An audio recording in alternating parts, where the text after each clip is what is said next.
देखिए, अगली खबर आपको बेंगलुरु से दिखा देते हैं, जहां रोजाना कोरोना वायरस के करीब 3000 मामले सामने आ रहे हैं। शहर में सरकारी और निजी दोनों ही अस्पताल जो है वहां आईसीयू बेड और वेंटिलेटर्स की कमी का सामना कर रहे हैं। हालांकि बीबीएमपी पोर्टल से सरकारी कोटे के अंतर्गत 156 आईसीयू बेड और वेंटिलेटर की उपलब्धता जरूर दिखाई देती है, लेकिन बीबीएमपी अधिकारियों ने इस बात को भी माना है कि लगभग सभी बेड भर चुके हैं। सरकारी अस्पताल में इस समय केवल 20 आईसीयू उपलब्ध है और इन वजहों से कोविड मरीजों को गंभीर समस्याओं का सामना करना पड़ रहा है।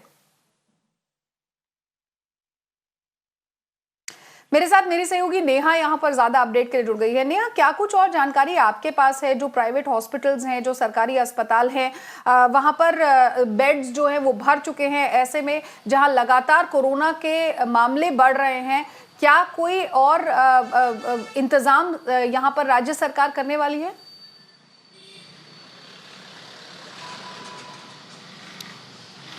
जी नहीं, देखिए ऐसी बात है कि कर्नाटक में जैसे केसेस ज़्यादा बढ़ रहे हैं और पर्टिकुलरली बेंगलुरु में सरकार अभी इसका रियलाइजेशन होने में काफ़ी टाइम लग रहा है सरकार को। देखिए हमें आपको एक बात बता देंगे, जैसे कि सैटरडे संडे जो वीकेंड था, तब जो बीबीएमपी पोर्टल है उस पे तो बेड्स का रिफ्लेक्शन, वेंटिलेटर बेड्स का अवेलेबिलिटी नियरली 156 दिखा रहा था। लेकिन जब कोविड पेशेंट्स एक्चुअली गए, क्रिटिकल कोविड पेशेंट्स गए एक बेड मांगने के लिए या तो एक बेड अलॉट करवाने के लिए बीबीएमपी के पोर्टल से, तब बीबीएमपी के ऑफिशियल्स ने ही माना कि कोई भी बेड्स अवेलेबल नहीं है, वेंटिलेटर, आईसीयू वेंटिलेटर बेड्स, और ऐसे टाइम पे उनको भी वो बुकिंग करना बहुत मुश्किल हुआ। And we almost saw about 5 to 6 patients who had to wait for a very very long time, जैसे कि उन लोग को लंबी सब्र थी जब तक उनको बेड मिली।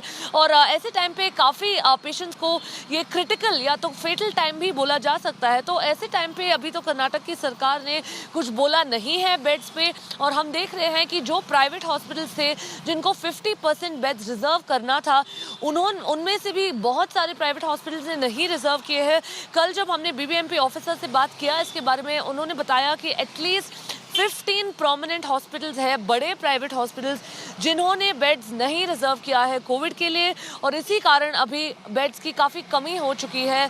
ऐसे टाइम पे जब इनफैक्ट पूरे शहर में हम देख रहे हैं कि 3000 से भी ज़्यादा केसेस हर एक दिन रिपोर्ट हो रहे हैं, ऐसे टाइम पे हार्डली 100 आईसीयू वेंटिलेटर्स का रहना काफ़ी ट्रिकी सिचुएशन लग रहा है सरकार के लिए।